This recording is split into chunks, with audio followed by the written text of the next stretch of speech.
Everybody, happy Thursday. That is today. Yes, we are on our way out here to Kingston to go show a house. I've got some notes. It's always good when I'm talking numbers. So I did a video a while back. Was talking about kind of who won, right? The people that were way overpaying for price or for houses, or the people that let's wait it out. Prices are going to come down. Market's going to crash, and blah blah blah blah. Which were usually the people saying that was all non-homeowners. So what I did was I said, all right, let me look at some numbers. If somebody paid $20,000 over, basically what I'm going to mean here is appraisal value, right? And I'm going to use $300,000. So if somebody's buying a $300,000 house, they said, all right, we're going to give you $320 to get it because there's multiple offers back when 3% interest was a thing and it was crazy. So they're paying $320 for the house, but the appraisal come back and the appraisal was at $300. So they had to come out of pocket $20,000. Bam. So what happens? That person came out of pocket $20,000, then everybody was like, oh, you're so stupid. Why, you're an idiot. Why are you doing that? You're overpaying for a house, blah, blah, blah. Or the person today, or I guess a couple weeks ago, now that rates are kind of down a little bit, but we're going to talk about 8%, right? Which is where the market went up to. And I'm not going to go back and say compare. I'm going to compare them as if one or the other at the exact same time. Right, so here's the numbers, right, and this is no money down, right, it's 100% financing scenarios, right, so if you were to buy a $300,000 house at 3% financing, your monthly payment would be about $1,500 a month, $1,500 a month. Here's the kicker, and I'm going to come back to this. Of that $1,500 a month, $500 of that goes towards the principal. $500 of that goes towards paying your loan down. That's key. Very key. All right, you buy a $300,000 house at 8% interest, is what they were a couple weeks ago. We'll get sandwiched in here. This guy getting over. Your monthly payment would be $2,450. $2,450. $950 more at 8% than at 3%. This is the kicker. Remember, towards the principal. $201 goes towards the principal. I'm going to repeat that. Of your $2,450 a month mortgage payment, only $201 goes towards the principal, which is less than 10% of your monthly payment goes towards the principal. Whereas if you bought at 3%, a third, 33% of that payment goes towards your principal. That is key. So you have a difference of a 3%, which is paying $500 towards your principal, and at 8%, you're only paying $200. That's a difference of $300. So if you do you already know the payment is $950 more a month at 8%. Now you add in the principal amount, the money. What are we doing? All right, reconnected. So now you add in the $300 a month that goes towards the principal, right? Because that's paying down your loan, which is $300, which basically gives you a total of $1,250 a month in savings. All right, so let's recap.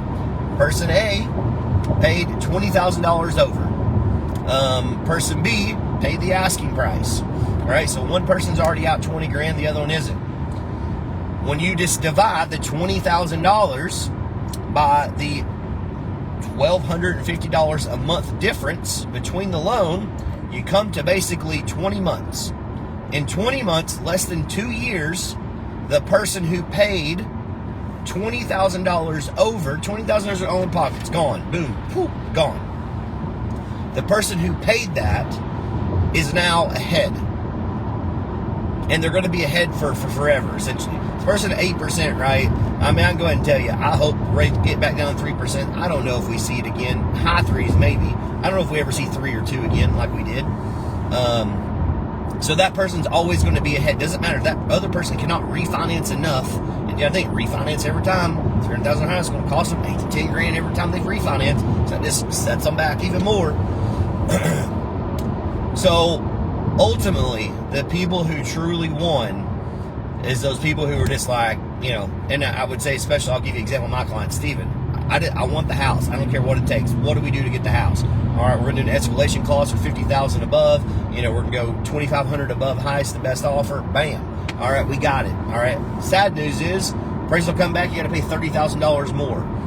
But they were so excited to get the house, so pumped up, and little did we all know here we are today, and those people who everybody was pointing fingers at and making fun of, you're so stupid for paying over that, I can't believe you waived inspection and you waived the appraisal and all this stuff, you're an idiot, the market's going to crash. Boy, those people are crushing people who didn't buy. Absolutely.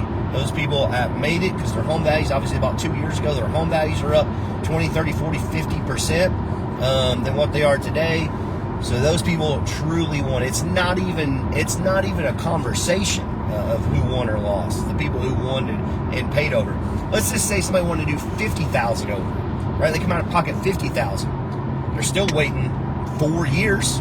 In 4 years, they've gained their $50,000 back versus if you bought at the $300,000 mark at 8% in 4 years.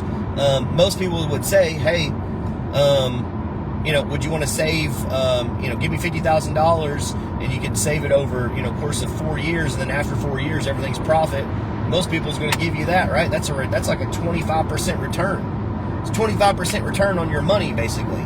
That's insane for an investment, right? For people to give $50,000 and all that, like, just mind blowing.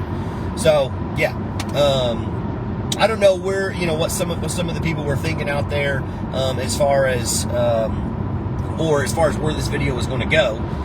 My opinion is they probably didn't expect this to go this route. But yeah, if you bought a house and you paid well over asking price and you're locked in at honestly anywhere in the 3s or 2s, congratulations, pat yourself on the back, because you are winning the real estate game for many, many, many years to come in your situation. So yeah, as always, guys, if you ever have questions about real estate, feel free to holler.